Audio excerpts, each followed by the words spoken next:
हुकूमत की। यहाँ अंग्रेजों ने कब आना शुरू किया था? अंग्रेजों ने सन 1601 में आना शुरू कर दिया था। भाईजान फिर अंग्रेजों से लड़ाई की शुरुआत कब से हुई? अंग्रेजों से लड़ाई सन 1757 से ही शुरू हो चुकी थी।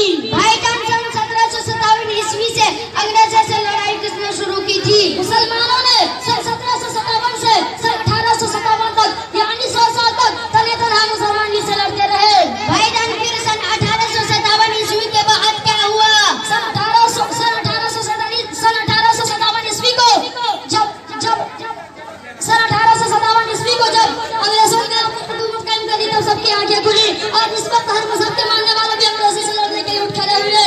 भाईजान हिंदुस्तान की जंग आजादी में सबसे ज्यादा कुर्बानी किसने दी? हिंदुस्तान की जंग आजादी में सबसे ज्यादा कुर्बानी मुसलमानों ने दी है। भाईजान अंग्रेजों के खिलाफ जिहाद का फतवा सबसे पहले किसने? जिसकी भी गाड़ी है मोटरसाइकिल वो साइड कर ले।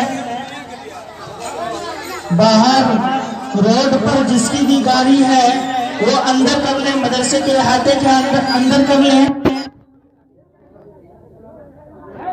बड़ी गाड़ी जाने में दिक्कत हो रही है, दूसरों का ख्याल रखते हुए गाड़ी को अहाते के अंदर कर ले।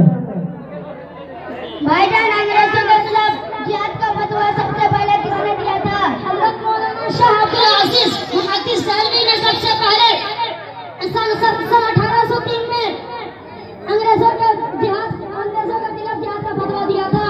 भाईजान हिंदुस्तान की जंग आजादी के कुछ मुस्लिम मुजाहिदीन के नाम बताइए। नवाब सिराजुद्दौला, हैदर अली, टीपू सुल्तान, मौलाना शाह वलीउल्लाह, मुहद्दिस देहलवी, मौलाना शाह अब्दुल अजीज मुहद्दिस देहलवी, मौलाना सैयद शहीद अहमद बरेलवी, मौलाना शाह इस्माइल शहीद देहलवी, मौलाना अहमदुल्लाह शाह मदरसी, मौलाना रहमतुल्लाह कैरानवी, अशफाकुल्लाह खान,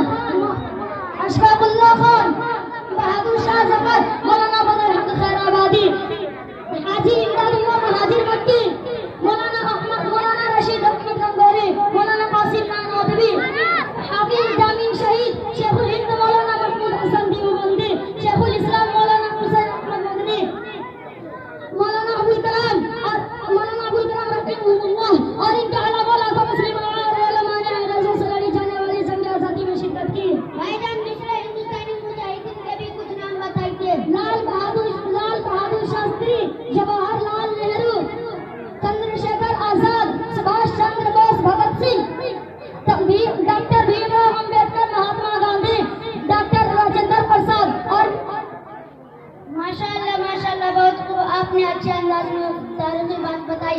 आज ही अपने अबू से बात करके इसी जमीन में अपना दाखिला करवा लो।